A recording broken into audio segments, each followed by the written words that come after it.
Hi friends. അപ്പം നമ്മുടെ ലാലേട്ടൻ്റെ ബറോസ് എന്ന് പറയുന്ന സിനിമ ഇത്രയും മികച്ച കളക്ഷനോട് കൂടി മുമ്പോട്ട് പോവുകയാണ്. 3 ദിവസം കൊണ്ട് 6 കോടി ബഡ്ജറ്റ്, 6 കോടി ക്ലബിലെത്തിയ സിനിമ ഇപ്പം എങ്ങനെ പോയാലും നമുക്കൊരു 30 ദിവസം കൊണ്ട് 100 കോടി എത്തുമെന്ന് നമുക്ക് ഉറപ്പിച്ച് പറയാം. കാരണം 3 ദിവസം കൊണ്ട് 6 കോടി, അതായത് 2 കോടി ആവറേജ്. അപ്പോൾ 2 കോടി വെച്ച് പോകുമ്പോൾ തന്നെ നമുക്ക് ശനി ഞായറൊക്കെ കൂട്ടുമ്പോൾ നമുക്കൊരു 30-35 ദിവസം കൊണ്ട് തന്നെ ഈ പടം 100 കോടി എത്തുമെന്ന് ഉറപ്പിക്കാം. അപ്പോൾ ഈ സിനിമ എല്ലാവരും പറയുന്നു പൊട്ടി തകർന്ന സിനിമയാണ്, ഒരു വേസ്റ്റ് സിനിമയാണ്, 3D മാത്രമേ ഉള്ളൂ, കഥയില്ല, ലാലേട്ടൻ്റെ അഭിനയം കൊള്ളില്ല, നാടകം പോലെ ഇരിക്കുന്നു എന്നൊക്കെ പറഞ്ഞിട്ടും ഈ സിനിമ എങ്ങനെയാണ് 3 ദിവസം കൊണ്ട് 6 കോടി വന്നിട്ട്? അപ്പോൾ ഉറപ്പിച്ച് നമുക്ക് തന്നെ പറയാൻ പറ്റും ഈ സിനിമ ഉറപ്പായിട്ട് ഒരു 100 കോടിയാണ്, മോഹൻലാലിൻ്റെ അടുത്ത 100 കോടി ലോഡിങ് എന്ന് തന്നെ നമുക്ക് പറയാൻ സാധിക്കും. പിന്നെ ഈ സിനിമയുടെ സംവിധാന മികവും 3D മികവും, ഇതുപോലുള്ള 3D സിനിമ മലയാളത്തിൽ ഇതുവരെ വന്നിട്ടില്ല. കുട്ടിച്ചാത്തന് ശേഷം 3D ഷൂട്ട് ചെയ്ത ഏക സിനിമയാണ് ബറോസ്. അപ്പോൾ ബറോസിനെ ഇപ്പോഴും കുട്ടികൾ ഏറ്റെടുത്തിരിക്കുകയാണ്. കുട്ടികൾ ഏറ്റെടുക്കുമ്പോൾ എങ്ങനെ പോലും മാതാപിതാക്കളുമായിട്ട് കൂടെ പോയി കാണും. അപ്പോൾ അങ്ങനെ നോക്കുമ്പോൾ ഒരു 3-4 ടിക്കറ്റ് ഒരു കുട്ടിയിൽ നിന്ന് തന്നെ നമുക്ക് കളക്ട് ചെയ്യാൻ സാധിക്കും. അങ്ങനെ നോക്കുമ്പോൾ ഈ സിനിമ ഉറപ്പായിട്ട് 100 കോടി ക്ലബിൽ ചേർന്നിരിക്കും. കാരണം ഇപ്പം തന്നെ 3 ദിവസം കൊണ്ട് ഇന്ത്യൻ നെറ്റ് കളക്ഷൻ 6 കോടി രൂപയായിട്ടുണ്ട് ഈ പൊട്ടി എന്ന് പറയുന്ന ഈ സിനിമ. അപ്പം ഉറപ്പായി നമുക്ക് പറയാൻ സാധിക്കുന്നത് എന്താണെന്ന് വെച്ച് കഴിഞ്ഞാൽ ഈ സിനിമ 100 കോടി കൺഫേമാണ്. ഒരു 10 ദിവസം കൊണ്ട് തന്നെ ഈ സിനിമ ചിലപ്പോൾ ഒരു 50 കോടിയിലോട്ട് എത്താം. ചിലപ്പം ഇതൊരു ഇൻഡസ്ട്രിയൽ ഹിറ്റ് ആവാനുള്ള സാധ്യതയും കാണുന്നുണ്ട്. കാരണം ഇതൊരു 3D സിനിമയാണ്. 3D സിനിമ ഇനി മലയാളത്തിൽ ആർക്കും അനുഭവിക്കാൻ സാധിക്കില്ല. കാരണം ഇത്രയും നല്ലപോലെ ഷൂട്ട് ചെയ്തൊരു 3D സിനിമ ഇനി മലയാളത്തിൽ വരാനില്ല. അശ്വൻ കോക്ക് പോലും പറഞ്ഞതെന്ന് വെച്ചാൽ മികച്ച ഒരു 3D അനുഭവമാണ് എന്നാണ്. പക്ഷേ പുള്ളി പറഞ്ഞത് ഒരു നാടകം 3Dയിൽ കണ്ടുകൊണ്ടിരിക്കുന്ന ഒരു എഫക്റ്റ് ആണെന്നാണ് പുള്ളി പറഞ്ഞതെങ്കിലും ഇതുപോലുള്ളൊരു 3D കാണാൻ വേണ്ടി മാത്രമെങ്കിലും മലയാളത്തിൽ തിയേറ്ററിൽ കയറും. അങ്ങനെ ലാലേട്ടൻ്റെ കഴിവ് കൊണ്ടും 3D സിനിമ കൊണ്ടും 3D സിനിമ എന്ന പേരിലും ഈ സിനിമ വലിയ രീതിയിൽ ഉയരങ്ങളിലോട്ട് എത്തിക്കൊണ്ടിരിക്കുകയാണ്. ഈ സിനിമ കേട്ടത് ഹിന്ദി മേഖലയിൽ ഈ സിനിമയെ ആരാധകർ നെഞ്ചിലേറ്റി എന്നാണ്. ഹിന്ദി എന്ന് പറയുമ്പോൾ ബോളിവുഡിൽ ഈ സിനിമ വലിയ മുകളിലോട്ട് എത്തിക്കൊണ്ടിരിക്കുകയാണ്. കഴിഞ്ഞ ദിവസം തന്നെ ഈ സിനിമയ്ക്ക് 60 ലക്ഷം രൂപ ഹിന്ദിയിൽ കളക്ട് ചെയ്യാൻ സാധിച്ചു ഓപ്പണിംഗ് ഡേ. രണ്ടാമത്തെ ദിവസം അത് 15 ലക്ഷമായെങ്കിലും അതിന് മലയാളികൾ അല്ലെങ്കിൽ അവിടുത്തെ ഹിന്ദി സംസാരിക്കുന്ന ആളുകൾ ഇത് ഹിന്ദിയിൽ ഡബ് ചെയ്ത് പോയ സിനിമ ആയതുകൊണ്ട് ഹിന്ദിക്കാരത് ഏറ്റെടുത്തിരിക്കുന്നത്. മൂന്നാമത്തെ ദിവസം എസ്റ്റിമേറ്റഡ് കണക്ക് 3 ലക്ഷം രൂപയാണ് ഹിന്ദിയിൽ നിന്ന് കിട്ടിയിരിക്കുന്നത്. 3 ലക്ഷം രൂപ എന്ന് പറഞ്ഞാൽ ഏറ്റവും വലിയൊരു കളക്ഷനാണ് മലയാള സിനിമയെ സംബന്ധിച്ചിടത്തോളം. അപ്പോൾ ഈ സിനിമ നമ്മുടെ ഓവർസീസിലും വലിയ രീതിയിലുള്ള കളക്ഷനാണ് നേടിക്കൊണ്ടിരിക്കുന്നത്. ഇപ്പം തന്നെ 3 ദിവസം കൊണ്ട് ഓവർസീസിൽ നിന്നും എങ്ങനെ പോയാലും ഒരു 80 ലക്ഷം രൂപ 90 ലക്ഷം രൂപ കളക്ഷൻ നേടിയിട്ടുണ്ട്. സാധാരണ മോഹൻലാൽ ചിത്രം നേടുന്ന 5-6 കോടി രൂപയൊന്നും നേടിയില്ലെങ്കിലും 5-6 ലക്ഷം രൂപ, 60 ലക്ഷം രൂപ 70 ലക്ഷം രൂപ കളക്ഷൻ നേടിയിട്ടുണ്ട്. ഇത് ഉറപ്പായി 100 കോടിയിലോട്ട് എത്തുന്നതാണ്.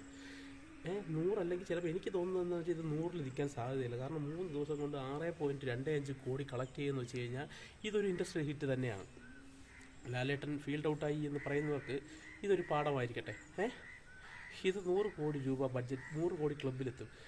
ഇക്കയ്ക്ക് മമ്മൂട്ടി എന്ന് പറയുന്ന നടന്ന് 100 കോടി ബഡ്ജറ്റുണ്ട്, 100 കോടി ക്ലബ്ബുണ്ട്.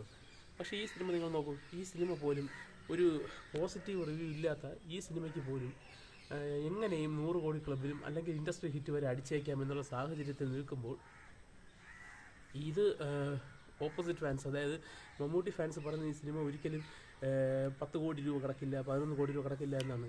3 ദിവസം കൊണ്ട് 6.25 കോടി രൂപ കളക്ട് ചെയ്ത സിനിമയ്ക്ക് എന്തുകൊണ്ട് ഒരു 30-40 ദിവസം ഓടിക്കഴിഞ്ഞാൽ 100 കോടിയോ അല്ലെങ്കിൽ ഇൻഡസ്ട്രി ഹിറ്റോ ആവാൻ സാധിക്കില്ല? ഇത് ലാലേട്ടനാണ്, ലാലേട്ടന് എന്തും സാധിക്കും. ഇങ്ങനെയൊക്കെയാണടേ ഫാൻസ് അവകാശപ്പെടുന്നു. ഇതൊക്കെ കേൾക്കുമ്പോൾ തന്നെ കോമഡി നിങ്ങൾക്ക് തോന്നില്ല. ഇപ്പം 30 കോടി രൂപയാണ് ബഡ്ജറ്റ് എന്നാണ് പറയുന്നത്. 30 കോടി ബഡ്ജറ്റിൽ വന്നിട്ട് ഈ സിനിമ ഒരു 10 കോടി രൂപ നേടിയാലും ലോസ് കുറയ്ക്കാൻ വേണ്ടിയാണ് ഇപ്പോൾ നോക്കിക്കൊണ്ടിരിക്കുന്നത്. ആദ്യം 100 കോടി രൂപയായിരുന്ന സിനിമ മലയാളത്തിലെ ഏറ്റവും വലിയ സിനിമയാണെന്ന് മോഹൻലാൽ പോലും അവകാശപ്പെട്ട സിനിമ ഇപ്പോൾ ഫാൻസ് വരെ അവകാശപ്പെടുന്നത് വെറും 30 കോടി രൂപ ബഡ്ജറ്റിൽ ഇറക്കിയ ലാലേട്ടൻ്റെ സിനിമയാണ്. 3 ദിവസം കൊണ്ട് 6 കോടി രൂപ, അത് ആദ്യ ദിവസം 3.45 കോടി രൂപ നേടിയത് കൊണ്ട് ഇങ്ങനൊരു വളിപ്പം പടം മലയാളം ഇൻഡസ്ട്രിയിൽ വേറെ ഉണ്ടായിട്ടില്ല. ഇതിനെയൊക്കെ പൊക്കി പിടിച്ചുകൊണ്ട് വരാൻ ഇങ്ങനെ ഞാൻ ഇപ്പോൾ ആദ്യം പറഞ്ഞ രീതിയിലാണ് മോഹൻലാൽ ഫാൻസ് ഇപ്പോൾ വാദിച്ചുകൊണ്ടിരിക്കുന്നത്.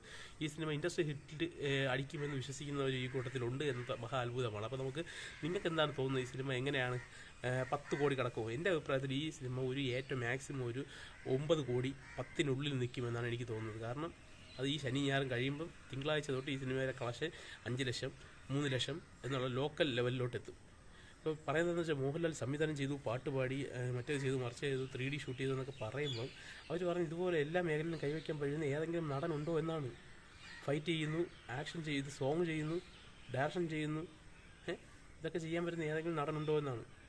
അതിന് ഉത്തമ ഉദാഹരണം നമ്മുടെ സന്തോഷ് പണ്ഡിറ്റ് തന്നെയാണ്. സന്തോഷ് പണ്ഡിറ്റ് ഇതുപോലുള്ള എല്ലാ ആക്ടിവിറ്റീസും സന്തോഷ് പണ്ഡിറ്റിൻ്റെ സിനിമകളിൽ ചെയ്യാറുണ്ട്.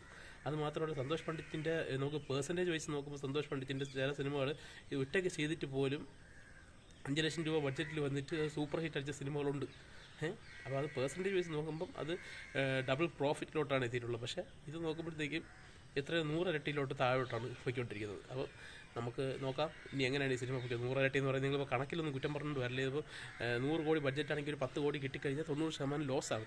90% എന്ന് പറയുന്നില്ല, 10 കോടി രൂപ കളക്ഷൻ കിട്ടിക്കഴിഞ്ഞാൽ ഇതിനകത്ത് പ്രൊഡ്യൂസറിന് കിട്ടുന്നത് ഒരു 4.3 കോടിയോ 4.2 കോടി രൂപയാണ് ഈ 100 കോടി മുടക്കിയത്. 96 കോടി രൂപ നഷ്ടം. അതായത് 96% ലോസ് നേടിയ ഒരു സിനിമയാണ് ഈ ബറോസ് എന്ന് പറയാൻ ആർക്കും ഒരു സംശയവുമില്ല. പക്ഷേ ഈ ഫാൻസ് ഇപ്പോഴും പറയുന്നത് ഈ സിനിമ 100 കോടി അടിക്കും, ഇൻഡസ്ട്രി ഹിറ്റ് അടിക്കും എന്നൊക്കെയാണ്. അപ്പോൾ നമുക്ക് നോക്കാം എങ്ങനെ ഈ സിനിമ ഇൻഡസ്ട്രി ഹിറ്റിലോട്ട് പോകുമെന്ന് നോക്കാം.